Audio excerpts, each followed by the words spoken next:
Jordi, with how your team came out, especially in that first quarter, with it only being a 5-point game at half, just what was the main concern and that allowed Detroit to get the separation? I mean, they ended up finding their rhythm and do what they do with their ball pressure and their physicality, and we didn't handle it very well, especially, in quarters 2 and 3 for sure. I think we started with the mindset of, running and letting it fly, and we saw it at the beginning, great energy, and you know that this team, especially good teams, playoff teams, that they're going to punch and punch hard, and you just got to be ready to take it and then respond. And at one point we dropped our shoulders, and I told the guys, I'm proud of their effort. We just got to be better. We all believe and feel like we can be better than this. With that being said, just, you shoot 37%, 46 threes. And I was like, well, that was the game right there. 20 turnovers for 26 points. That's not good. And a lot of those turnovers were paint points. They scored 80 points in our paint, fast break points. So got to learn from it. I think it's a good experience. Once again, you play a very good team, very well coached. And, we just got to move on to the next one. But proud of the guys. That's the fight we want to see. And now we're just going together again tomorrow, watch film, get 1% better, and be ready for the next. Another, especially first half, strong start for Noah. What do you think he's done in terms of, you talk about earning minutes, earning a role, not necessarily being given out. How do you feel he's made steps toward perhaps earning this starting role or just a more featured role in the long term? Yeah, Noah always takes positive steps. I need him to be better defensively, and he knows it.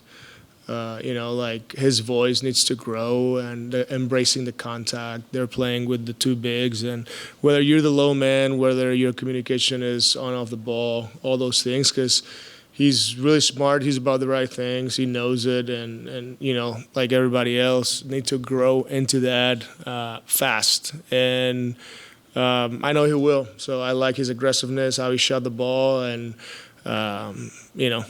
gotta keep taking, like I said, positive steps. Jordi, what's the key to better navigating some of these cold shooting quarters you guys have had going forward? Keep shooting. Yep. Especially if you take good shots.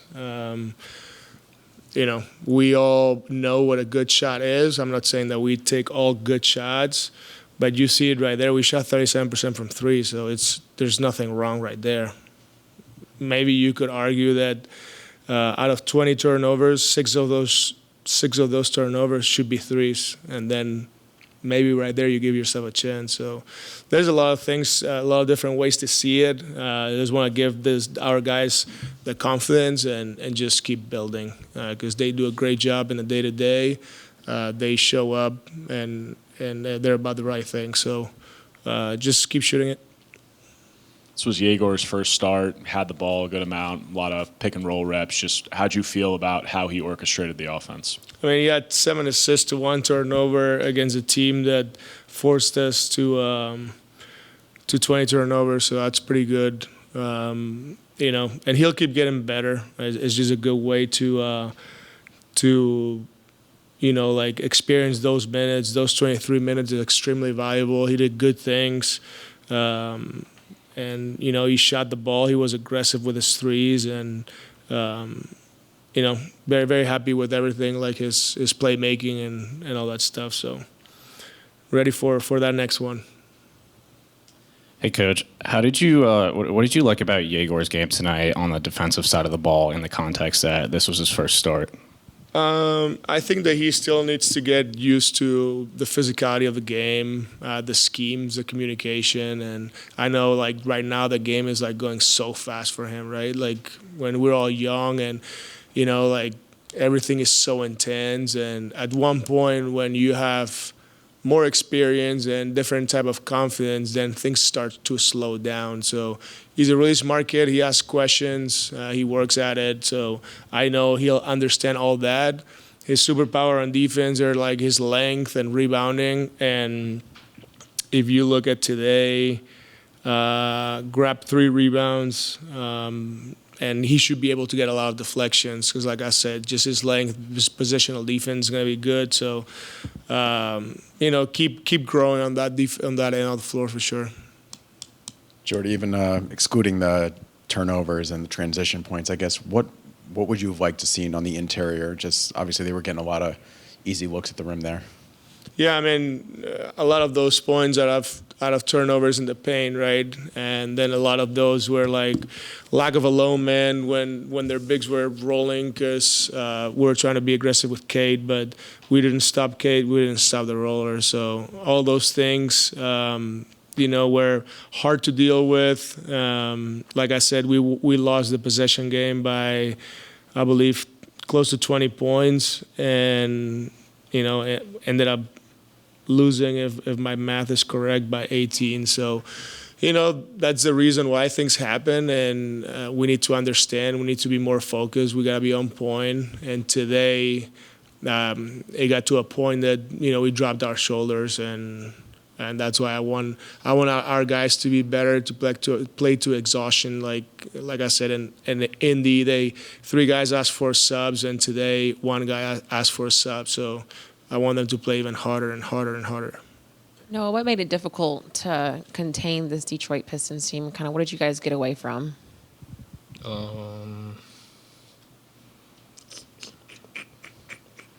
We let them live in the paint, and we shouldn't have. And we knew going into the game we shouldn't have did that, and we still let them live in the paint. When it comes to letting them live in that paint, what made it hard to get him inside from there? You got big guys. You got 6'8", 6'10", 6'10", 6'7", all sitting in the paint. I mean, you keep letting them get layups and dunks. I mean, it's gonna be efficient. Shot 57%. It look like 58. You put on muscle this summer, and we talked about it in training camp, but there also seems to be an intense physicality on drives. Do you consider that like a separate mental adjustment that you have to make, like on top of just adding strength, actually like using it on offense the way you have? And I guess how's that adjustment been for you? I worked on it the whole summer, repped it the whole summer, so I don't really think about it. I just play.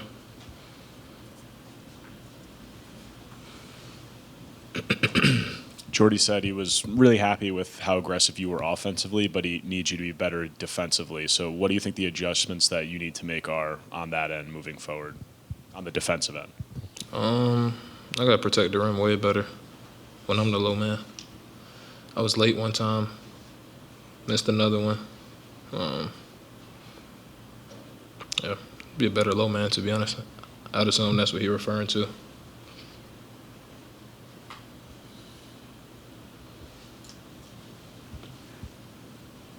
Just on that topic, do you think that that's a matter of focus, off the ball, or do you think it's a matter of like understanding when to tag, I guess? Like what goes into being a better low man? Getting stops when they try to shoot layups and I'm right there. I think sometimes I try to just go vertical to avoid a foul, whereas I used to just go block the shot, and I need to get back to that. We saw you come out of the game at the end of that second quarter. Just what happened on that play, and how are you just overall feeling physically? I went to plant and I rolled my ankle a little bit. I'm fine now. Might feel it tomorrow, might not. I don't know. But it wasn't like I landed on somebody's foot or something bad like that. So I think I'll be fine.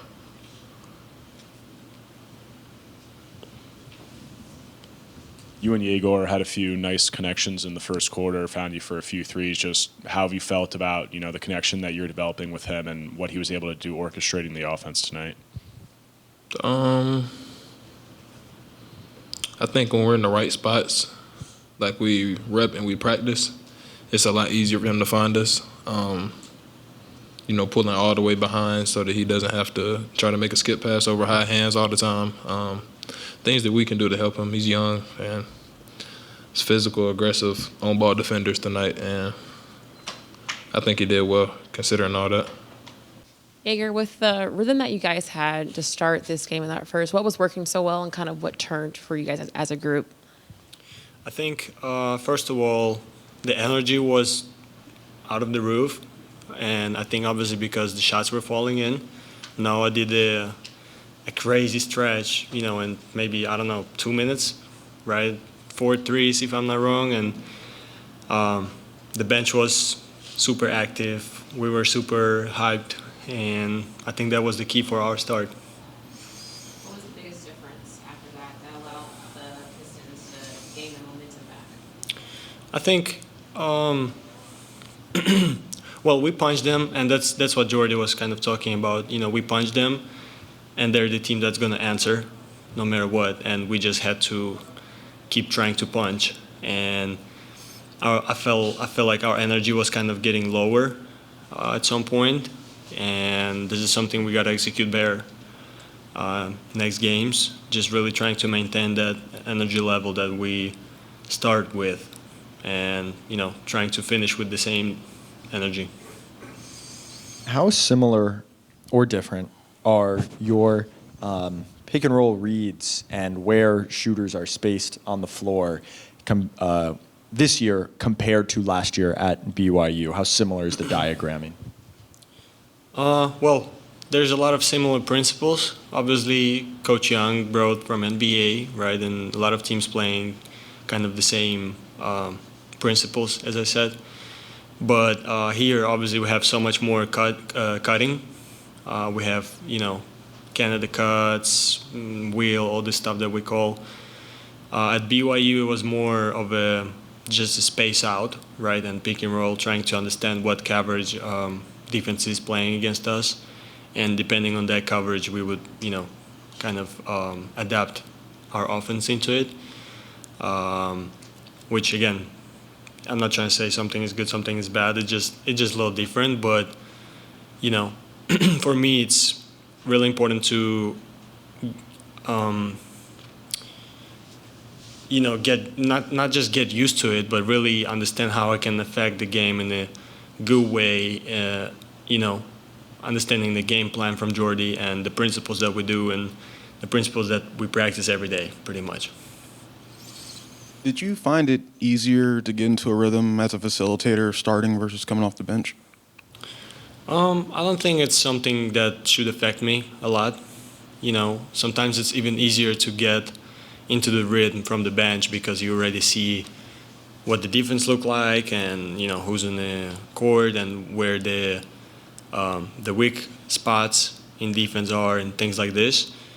But, I was locked in today and really trying to anticipate my affection on the game and my impact, as I try to do always. But, obviously, again, today was better. Yesterday was worse. Nobody knows how it's going to be tomorrow. And, there's no perfect day. So today was good, and hopefully I can maintain that level of awareness. Egor, there at the end of the first half, you kind of had the two tough shots. Jordi pulled you aside to talk with you afterward. I don't really want to know what that conversation was, but just kind of what has it been like with him, and kind of his ability to clearly get points across? It seems like a lot of players have mentioned that, but how has that relationship been with you guys where he's kind of very willing and quickly to point stuff out to you? I think it's great. I think it's really good for everybody, not just me, but the whole group in general, knowing that Jordi is really trying to help us, right, and help the group. And he's super open to communicate and tell us what exactly he wants from us, and not just the group, but each of us, right, as a personnel. And, for me, it's important to hear some advices from him during the game, before the game, after the game, things like this. So I think it's really cool. There was obviously a lot of conversation about your lack of rim attempts and getting downhill, and that's ticked up, slightly in recent games. Do you feel yourself getting more comfortable initiating the offense, kind of on those pick and roll reps, trying to get downhill, touch the paint, do some of those things? Yeah, this is definitely something that I was trying to focus on after the first couple of games in the season, and now really trying to be even more aggressive and touch the paint, even if it's not going to the rim, but just get deeper into the offense so I can find something for myself or for my teammates. Hey, Egor. Noah kind of had the slow start to the season shooting the ball, hot start tonight. How did it feel as his teammate being out there to see him start the way that he did tonight? You said Noah? Yeah. I love him. I think it's really important for me personally and for the team to make sure that he has this confidence, right, to keep shooting. And everybody knows that he can shoot the ball extremely well, as he did today, literally, as I said, in the first 2 minutes of the game. And not just those stretches, but he can be consistent during the whole 46 minutes, right? So I think that's amazing that he keeps shooting. And Jordi obviously is kind of telling us to keep shooting at this point, right? We have our plan for the game, how much we want to shoot threes, and everybody obviously trying to treat it the way the coaches want us to treat it. Egor, you mentioned just how you're continuously trying to grow and learn from this group. With a game like this, where it's your first start, and then also playing in a game that's so physical that the Pistons had, just what would you say personally were some of your main lessons and takeaways that you would take from this game as you kind of move forward? Well, I think I will come back to what I said about energy level. Just how can, we as a group and each of us maintain that level of, positive energy bringing to the team. As Jordi says, there is no neutral. You're either positive or you're negative. And if you're not positive, that means you're not really doing good for the group. And that's a lot of me. I just, I got to be the voice on the court. And not just on the court, but on the bench. And I talked to Jordi about it. Well, he talked to me about it. Just, how can I be as loud as I can be anytime, right? And I think this is kind of my goal, not just for this season, but in general for myself as a player, to develop this even more, to be a voice and to be as vocal as I can be. Got 9 games under your belt now. In terms of just the level up in competition, has there been anything that's surprised you about it, or has it been more or less what you were expecting? I mean, obviously a new level, so I can't say I knew how was it gonna be like, but after the first game, you kind of start understanding where it is, and after the second game, even more, and now I think I kind of getting used to the this level and the level of physicality, some sort of principles and things like this. Jordi talked about your setups at the point of attack on offense, using screens. What has been within that? How are you trying to use ball screens? Make the best contact that you can. What goes into that? I think for me especially, it's a lot about patience, right? And not being selfish about screens, because sometimes if I'm not patient, our bigs can get foul. Obviously, that's something that I don't want it to happen. Obviously, and I just need to make sure I'm being physical and I'm being loaded with the ball and being aware of whatever happens around me. And just as I said, being patient, waiting for the screen, because from there, obviously, we can get more out of it.